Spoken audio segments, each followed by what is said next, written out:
Bismillahirrahmanirrahim. Assalamualaikum, kaifahal, wahai sahabat Fadilah Subuh. Semoga selalu senantiasa dalam lindungan Allah Subhanahu wa Ta'ala. Dalam video kali ini, marilah sama-sama sejenak kita menyimak kisah perjalanan Isra Mi'raj Nabi Muhammad SAW. Sebelumnya, mohon sahabat tekan tombol subscribe agar channel Fadilah Subuh dapat lebih semangat lagi untuk mengunggah konten-konten selanjutnya. Isra Mi'raj merupakan peristiwa luar biasa yang dialami Nabi Muhammad SAW. Peristiwa Isra Mi'raj terjadi pada tanggal 27 Rajab tahun 621 Masehi, yaitu 3 tahun sebelum hijrah. Kata Isra berasal dari bahasa Arab yang berarti perjalanan malam, sedangkan menurut istilah Isra adalah perjalanan Nabi Muhammad SAW pada suatu malam dari Masjidil Haram ke Masjidil Aqsa atau Baitul Maqdis di Palestina. Mi'raj berarti naik atau menuju ke atas. Menurut istilah, Mi'raj adalah naiknya Nabi Muhammad SAW dari Masjidil Aqsa menuju ke Al-Arsy, Sidratul Muntaha untuk menghadap Allah Subhanahu wa Ta'ala. Isra Mi'raj adalah pertolongan dari Allah Subhanahu wa Ta'ala untuk Nabi yang mulia ini. Peristiwa Isra Mi'raj terjadi pada malam ke-27 Rajab dari tahun ke-10 masa kenabian. Ketika Rasulullah tertidur, tiba-tiba Jibril mendatangi Nabi Muhammad dengan membawa burak yang dapat berlari kencang laksana kilat. Lalu Jibril menaikkan Nabi Muhammad di atas burak ini yang kemudian dari sana beliau dinaikkan ke langit dan melihat tanda-tanda kebesaran Allah Subhanahu wa Ta'ala yang agung. Peristiwa Isra Mi'raj ini diabadikan dalam Al-Quran surat Al-Isra ayat 1. Allah Subhanahu wa Ta'ala berfirman yang artinya, Maha suci Allah yang telah memperjalankan hambanya pada suatu malam dari Al-Masjidil Haram ke Al-Masjidil Aqsa yang telah kami berkahi sekelilingnya, agar kami perlihatkan kepadanya sebagian tanda-tanda kebesaran kami. Sesungguhnya dia adalah Maha mendengar lagi Maha melihat. Para ulama hadis menyatakan bahwa Rasulullah SAW menjalani Isra-nya dalam keadaan terjaga, bukan dalam keadaan tidur, yaitu dari Mekah ke Baitul Maqdis dengan mengendarai burak. Nabi Muhammad SAW menempuh perjalanan Isra Mi'raj dari Masjidil Haram ke Masjidil Aqsa. Nabi Muhammad SAW mengendarai burak yang dibawa malaikat Jibril dari surga. Perjalanan Isra Nabi Muhammad SAW dengan malaikat Jibril menuju Masjidil Aqsa di Palestina diawali dengan singgah di 5 tempat. Dalam setiap perjalanan, berhenti sejenak dan melaksanakan salat sunnah 2 rakaat. Nabi Muhammad bersama malaikat Jibril pertama singgah di kota Madinah. Jibril menjelaskan kepada Nabi Muhammad bahwa di tempat inilah kelak Nabi Muhammad SAW berhijrah. Selanjutnya, Nabi Muhammad bersama Jibril singgah di kota Madian, yaitu tempat persembunyian Nabi Musa ketika dikejar tentara Fir'aun dan melaksanakan salat 2 rakaat. Setelah melanjutkan perjalanan, Jibril menyuruh Nabi Muhammad turun untuk salat sunnah 2 rakaat di Tur Sina, yaitu tempat Nabi Musa berbicara langsung dengan Allah Subhanahu wa Ta'ala. Kemudian untuk yang keempat kalinya, Jibril menyuruh Nabi Muhammad berhenti untuk melakukan salat sunnah 2 rakaat lagi di Baitul Lam, tempat Nabi Isa alaihi salam dilahirkan. Nabi Muhammad bersama Jibril kemudian singgah di Masjidil Aqsa di Palestina, yaitu tempat yang dituju dalam perjalanan malam tersebut. Dalam perjalanan, Nabi Muhammad SAW mengalami peristiwa-peristiwa yang sangat bermakna. Nabi Muhammad disuguhi 2 buah gelas yang berisi susu dan arak. Nabi Muhammad mengambil sebuah gelas yang berisi susu. Kemudian malaikat Jibril mengucapkan selamat kepada Nabi Muhammad karena beliau telah memilih yang baik bagi dirinya dan umatnya. Perjalanan Mi'raj ke Sidratul Muntaha setelah menjadi imam salat di Masjid Al-Aqsa, Rasulullah SAW bersama malaikat Jibril menuju Sidratul Muntaha untuk menghadap Allah Subhanahu wa Ta'ala. Dalam perjalanan menuju Sidratul Muntaha, Nabi Muhammad dan malaikat Jibril singgah di 7 lapis langit. Di langit pertama, Allah Subhanahu wa Ta'ala mengangkat Nabi Muhammad dari kubah batu melewati langit, di mana beliau tidak hanya melihat banyak pemandangan ajaib dan banyak malaikat. Beliau juga bertemu dengan para nabi terdahulu. Dalam perjalanannya, beliau disambut dengan kemeriahan dan kegembiraan. Diriwayatkan oleh Imam Bukhari, Rasulullah SAW berkata, "Kemudian dia naik bersama kami ke surga, lapisan pertama langit dan ujung alam semesta yang diketahui. Jibril kemudian meminta pintu surga dibuka dengan mengetuk salah satu pintunya. Pintu surga dibuka untuk kita, dan tiba-tiba aku bersama Nabi Adam alaihissalam. Kemudian dia menyambut saya dan memohon kebaikan untuk saya." Setelah bertemu dengan Nabi Adam alaihissalam, Nabi Muhammad diperlihatkan oleh Allah tentang berbagai macam siksa yang diterima seseorang karena melakukan perbuatan yang dilarang. Ada 13 golongan manusia yang ditemui Nabi Muhammad saat peristiwa Isra Mi'raj tersebut.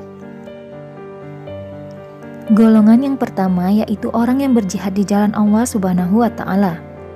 Nabi melihat suatu kaum yang bercocok tanam dalam waktu 1 hari, kemudian menuainya di hari yang lain. Setiap kali mereka menuainya, maka tanaman mereka kembali seperti sedia kala. Lalu Nabi Muhammad bertanya, "Hai Jibril, siapakah orang ini?" Malaikat Jibril menjawab, "Mereka adalah orang-orang yang berjihad di jalan Allah Subhanahu wa Ta'ala. Amal kebaikan mereka dilipat gandakan menjadi 700 kali lipat, dan segala sesuatu yang mereka belanjakan, Allah menggantinya. Allah adalah sebaik-baik pemberi rezeki." Golongan yang kedua yaitu orang-orang yang malas salat. Nabi Muhammad melihat suatu kaum yang kepala mereka dipecahkan oleh batu-batu besar. Setiap kali mereka hancur, maka akan kembali ke bentuk semula. Hal itu dilakukan mereka tanpa hentinya. Nabi Muhammad lalu bertanya kepada malaikat Jibril yang mengiringinya, "Hai Jibril, siapakah mereka itu?" Malaikat Jibril menjawab, "Mereka adalah orang-orang yang berat kepala, malas dalam mengerjakan salat fardu." Golongan yang ketiga yaitu orang yang tidak menunaikan zakat. Nabi Muhammad menjumpai suatu kaum yang di bagian muka mereka terdapat tandanya. Mereka digiring bagaikan unta dan binatang ternak. Mereka makan pohon berduri, pohon zakum, dan batu-batu neraka jahanam. Nabi Muhammad bertanya, "Hai Jibril, siapakah manusia itu?" Jibril menjawab, "Mereka adalah orang-orang yang tidak menunaikan zakat harta bendanya." Golongan yang keempat yaitu orang-orang yang suka zina dan selingkuh. Kemudian sampailah Nabi Muhammad ke tempat suatu kaum yang di depannya mereka terdapat daging masak yang ada di dalam kuali. Sedangkan di dalam kuali yang lain terdapat daging mentah yang buruk. Tetapi mereka memakan daging mentah yang buruk itu dan membiarkan daging masak yang baik. Nabi Muhammad pun bertanya, "Hai Jibril, siapakah mereka itu?"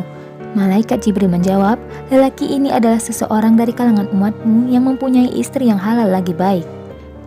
Tetapi ia mendatangi wanita yang buruk lalu ia tidur bersamanya di pagi hari. Dan dia adalah seorang wanita yang mempunyai suami yang halal lagi baik, tetapi ia mendatangi lelaki lain yang buruk lalu tidur bersamanya hingga pagi hari." Golongan yang kelima yaitu orang yang suka duduk di pinggir jalan. Di suatu tempat yang ada kayunya di tengah jalannya, tiada seorang pun yang melaluinya melainkan bajunya pasti robek, dan tiada sesuatu pun yang melewatinya melainkan pasti menusuknya. Malaikat Jibril mengatakan, "Ini adalah perumpamaan sejumlah orang dari kalangan umatmu yang suka duduk di pinggir jalan. Lalu mereka menghalangi manusia dari jalannya Allah." Kemudian malaikat Jibril membacakan firman Allah Subhanahu wa Ta'ala dalam surat Al-A'raf ayat 86 yang artinya, "Dan janganlah kalian duduk di tiap-tiap jalan dengan menakut-nakuti dan menghalangi orang-orang yang beriman." Golongan yang keenam yaitu orang yang tidak menyampaikan amanat. Nabi Muhammad melihat seorang laki-laki yang telah mengumpulkan setumpuk besar barang yang tidak mampu diangkatnya, sedangkan dia terus menambahinya. Maka Nabi Muhammad pun bertanya, "Hai Jibril, apakah ini?" Jibril menjawab, "Dia adalah seorang lelaki dari kalangan umatmu yang mempunyai amanat orang lain yang tidak mampu ditunaikannya, sedangkan ia ingin membawanya." Golongan yang ketujuh yaitu tukang fitnah. Nabi Muhammad melihat di suatu tempat kaum yang lisan dan bibir mereka dipotong dengan gunting besi. Setiap kali telah digunting, maka lidah itu akan kembali seperti sedia kala. Hal itu dilakukan terhadap mereka tanpa henti-hentinya. Nabi Muhammad bertanya, "Apakah ini Jibril?" Jibril menjawab, "Mereka adalah ahli khotbah dan tukang fitnah." Golongan yang kedelapan yaitu orang-orang yang sombong. Nabi Muhammad melihat suatu tempat yang ada batu kerikilnya yang darinya keluar seekor sapi jantan yang besar. Lalu sapi jantan itu bermaksud kembali ke tempat ia keluar, tetapi ia tidak mampu. Nabi Muhammad bertanya, "Hai Jibril, siapakah ini?" Malaikat Jibril menjawab, "Ini perumpamaan seorang laki-laki yang mengucapkan kata-kata besar, tetapi ia tidak mampu mencabut kata-kata itu." Golongan yang kesembilan yaitu orang yang suka menggunjing dan mengumpat. Rasulullah SAW bersabda, "Ketika saya dinaikkan menghadap kepada Tuhanku, saya bersua dengan suatu kaum yang memiliki kuku tembaga, dan mereka mencakari muka dan dada mereka dengan kuku tembaga tersebut." Malaikat Jibril mengatakan, mereka adalah orang-orang yang suka memakan daging manusia atau mengumpat orang lain dan menggunjingkan kehormatan orang lain. Golongan yang ke-10 yaitu orang yang suka mengerjakan perbuatan yang haram. Nabi Muhammad melihat banyak piring besar yang padanya terdapat daging segar yang telah dipotong-potong, tetapi tidak ada seorang manusia pun yang mendekatinya. Dan tiba-tiba saya melihat banyak piring besar yang padanya terdapat daging yang sudah basi dan berbau busuk. Saya pun bertanya, "Hai Jibril, siapakah mereka itu?" Jibril menjawab, "Mereka adalah orang-orang dari kalangan umatmu yang suka mengerjakan hal yang haram dan meninggalkan hal yang dihalalkan." Golongan yang ke-11 yaitu pemakan harta anak yatim. Nabi Muhammad melihat banyak kaum yang memiliki bibir seperti bibir unta. Lalu dibukakan mulut mereka dan bara api itu dimasukkan ke dalam mulut mereka hingga keluar dari lubang bawah mereka. Saya dengar mereka menjerit meminta tolong kepada Allah Subhanahu wa Ta'ala. Lalu saya bertanya, "Hai Jibril, siapakah orang-orang itu?" Jibril menjawab bahwa mereka adalah sebagian orang dari kalangan umatku, yang disebutkan oleh Allah dalam firman-Nya, "Sesungguhnya orang-orang yang memakan harta anak yatim secara aniaya, sebenarnya mereka itu menelan api sepenuh perutnya dan mereka akan masuk ke dalam api yang menyala-nyala dalam neraka." Golongan yang ke-12 yaitu pemakan harta riba. Nabi Muhammad melihat banyak kaum yang perut mereka sebesar-besar rumah. Setiap kali seseorang dari mereka hendak bangkit, mereka merintih meminta tolong kepada Allah. Nabi Muhammad pun bertanya, "Hai Jibril, siapakah mereka?" Jibril menjawab bahwa mereka adalah segolongan dari umatmu yang disebutkan dalam firman-Nya, "Orang-orang yang memakan riba tidak dapat berdiri melainkan seperti berdirinya orang yang kemasukan setan lantaran terkena penyakit gila." Golongan yang terakhir yaitu orang yang suka mencela. Nabi Muhammad melihat banyak kaum yang daging lambu mereka dipotongi, lalu mereka memakannya, seraya dikatakan, "Makanlah olehmu daging ini sebagaimana kamu pernah memakan daging saudaramu." Jibril mengatakan mereka adalah orang-orang yang suka mengumpat dan mencela dari kalangan umatmu. Kemudian setelah melihat berbagai golongan tersebut, Nabi Muhammad terus naik ke lapisan langit bersama Jibril. Di langit kedua, beliau bertemu dengan sepupu ibu Nabi Isa alaihissalam dan Nabi Yahya alaihissalam. Kemudian di langit ketiga, Nabi Muhammad bertemu dengan Nabi Yusuf. Lalu di langit keempat, Nabi Muhammad bertemu Nabi Idris alaihissalam. Sedangkan di langit kelima, Nabi Muhammad bertemu dengan Nabi Harun. Dan di langit keenam, Nabi bertemu dengan adik Nabi Harun alaihissalam, yaitu Nabi Musa alaihissalam. Kemudian di langit ketujuh, Rasulullah bertemu dengan Nabi Ibrahim. Setelah melewati ketujuh lapis langit tersebut, Rasulullah diajak ke Baitul Maqmur tempat para malaikat melaksanakan tawaf. Lalu Rasulullah naik menuju Sidratul Muntaha dan dalam perjalanan ini malaikat Jibril tidak ikut serta. Kemudian Nabi Muhammad berjumpa dengan Allah Subhanahu wa Ta'ala. Dalam pertemuan tersebut Allah Subhanahu wa Ta'ala memerintahkan kepada Nabi Muhammad untuk melaksanakan salat sebanyak 50 waktu. Ketika hendak turun, Nabi Muhammad bertemu dengan Nabi Musa dan diceritakanlah apa yang telah diperintahkan Allah Subhanahu wa Ta'ala kepada Nabi Muhammad. Nabi Musa menyuruh Rasulullah untuk kembali menghadap Allah untuk memohon keringanan perintah salat. Allah Subhanahu wa Ta'ala memberi keringanan kepada Nabi Muhammad menjadi 5 waktu untuk setiap harinya. Kemudian Nabi Muhammad dibawa kembali ke Masjidil Aqsa dan kembali ke Mekah. Peristiwa Isra dan Mi'raj Nabi Muhammad SAW dalam waktu singkat telah tersebar luas kabarnya di masyarakat Mekah. Mengenai peristiwa itu, kaum kafir Quraisy makin membenci serta mengejek dan mencemooh Nabi Muhammad. Abu Jahal menantang kepada Nabi Muhammad untuk menceritakan peristiwa itu kepada masyarakat Mekah. Setelah masyarakat Mekah berkumpul, maka Nabi Muhammad menceritakan peristiwa itu dengan rinci dan tiada yang terlewati. Mendengar cerita Nabi Muhammad, bagi umat Islam yang masih lemah imannya, banyak yang menjadi murtad.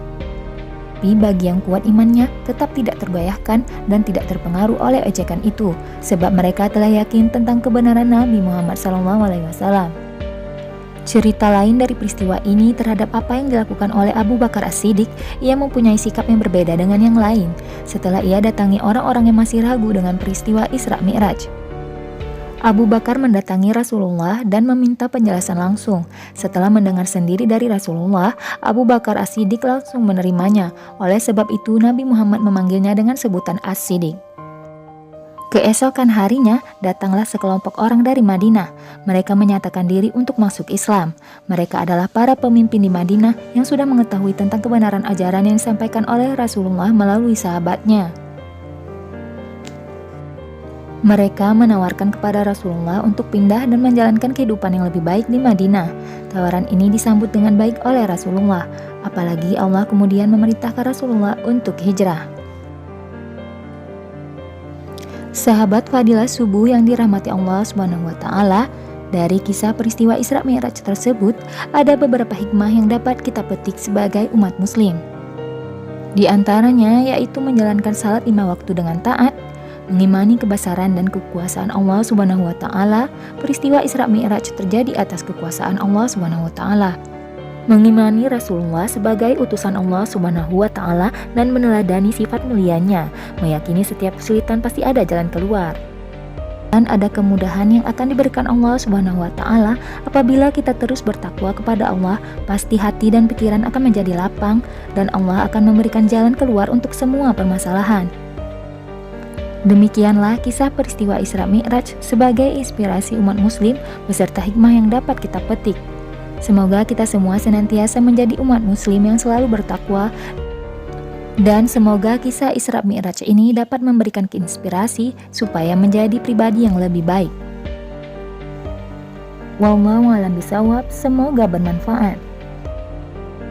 Terima kasih sudah menonton video ini. Jangan lupa like, komen, dan subscribe, dan juga aktifkan lonceng notifikasinya. Sampai jumpa di video selanjutnya. Wassalamualaikum warahmatullahi wabarakatuh.